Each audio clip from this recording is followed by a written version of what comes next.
Olá, querido irmão, querida irmã, tudo bem com você? Que Deus te abençoe, a graça do Senhor seja contigo. Seja bem-vindo mais uma vez ao Em Dia com a Palavra. Eu sou o pastor Mateus e aqui estamos para compartilhar um pouco mais da palavra do Senhor aos nossos corações. Antes de passarmos para a palavra, gostaria de pedir, se você ainda não é inscrito no nosso canal, se inscreva, ative a notificação para ficar sempre por dentro dos nossos vídeos, atualizado dos nossos conteúdos, e compartilhe, já compartilhe esse vídeo, compartilhe com seus amigos, seus parentes, e que a graça de Deus seja contigo. Nós estamos falando sobre quem são os bem-aventurados, segundo as palavras de Jesus no Sermão do Monte, registrado lá em Mateus, no capítulo 5. Quem são os bem-aventurados? Aqueles que são felizes. E hoje nós vamos ver que felizes são os que choram. E nós vamos entender o porquê.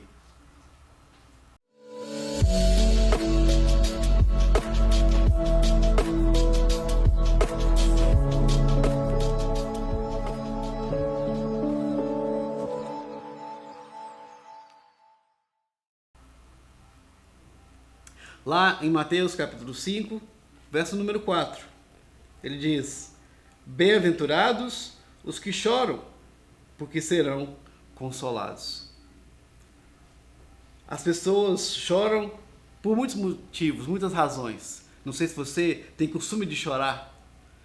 Choramos por enfermidades, por dores físicas, por perdas, sejam perdas de alguém, um luto, ou perdas materiais, ou situações diferentes, emocionantes, ou um filme que te emociona. Nós somos levados a chorar.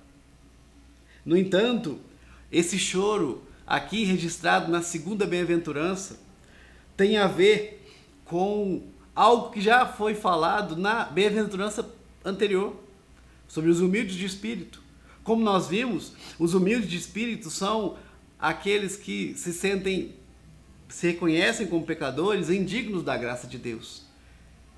E aqueles que entendem isso e sabem que a sua situação de pecado é uma ofensa contra Deus, se sentem entristecidos. Quando nós pecamos contra Deus, nós temos que ser levados a sentir uma tristeza real e profunda, porque estamos desagradando ao nosso Senhor. Os verdadeiros crentes também têm a plena consciência de que todas as angústias, sofrimentos, perdas, dores são provenientes da nossa situação pecaminosa.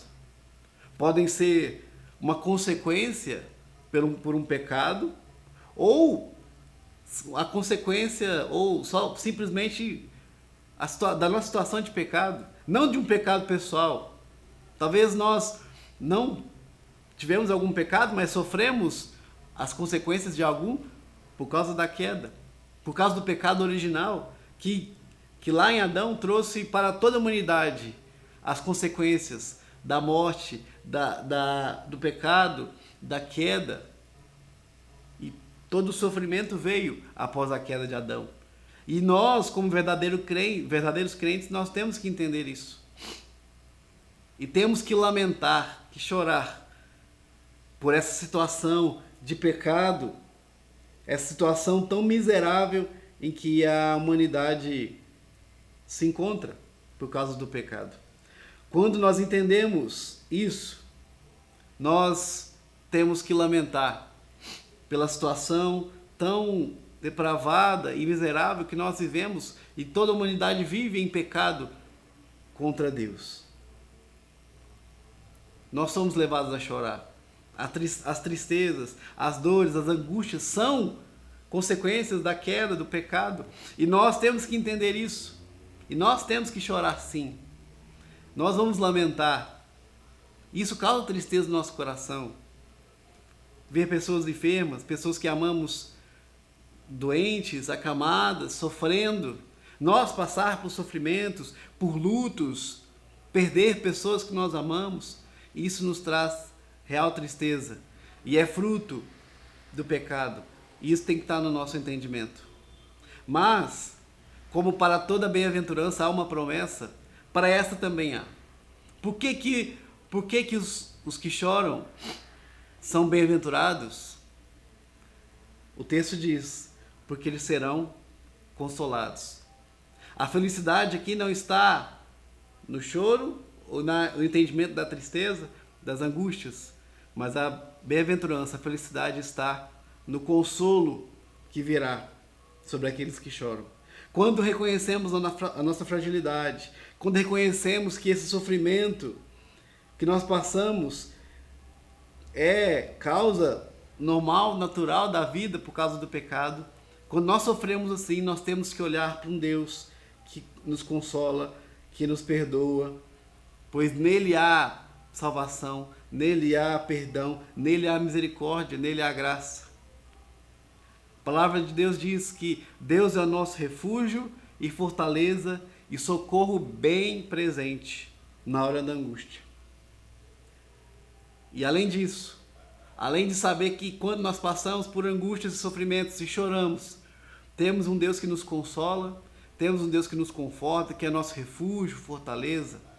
Além disso, nós podemos ter a certeza de que o que está preparado para nós, o que Deus tem preparado para nós, é um lugar e é um tempo onde não haverá mais choro, não haverá mais lamento, não haverá mais sofrimento, porque a palavra de Deus diz lá em Apocalipse que Ele mesmo enxugará as nossas lágrimas.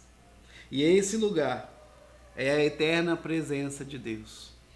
Então, enquanto choramos e sofremos aqui nessa terra, nessa vida, podemos ser consolados com a esperança de que haverá um dia em que não haverá mais choro, pranto, tristeza nem dor. Isso tem que ser um conforto, um consolo para o nosso coração. Bem-aventurados, felizes, aqueles que choram, porque serão consolados. Que Deus te console, te conforte, te dê essa esperança nova no seu coração, em nome de Jesus. E antes de encerrarmos, gostaria de fazer um convite especial. Se você tem sido edificado, abençoado por essas palavras, por esses vídeos, e quer também ouvir a palavra de Deus presencialmente, pessoalmente, nós estamos na Igreja Presbiteriana do Nacional, aqui na Avenida Tancredo Neves, número 525, no bairro Nacional em Contagem. Todas as terças, as quintas, domingos pela manhã e à noite, estamos aqui compartilhando a palavra do Senhor. Venha fazer-nos uma visita. Siga nossas redes sociais também, para estar mais à parte, estar sabendo, estar por dentro das nossas programações, das nossas atividades. E que Deus te abençoe e te dê graça. Um grande abraço em nome de Jesus.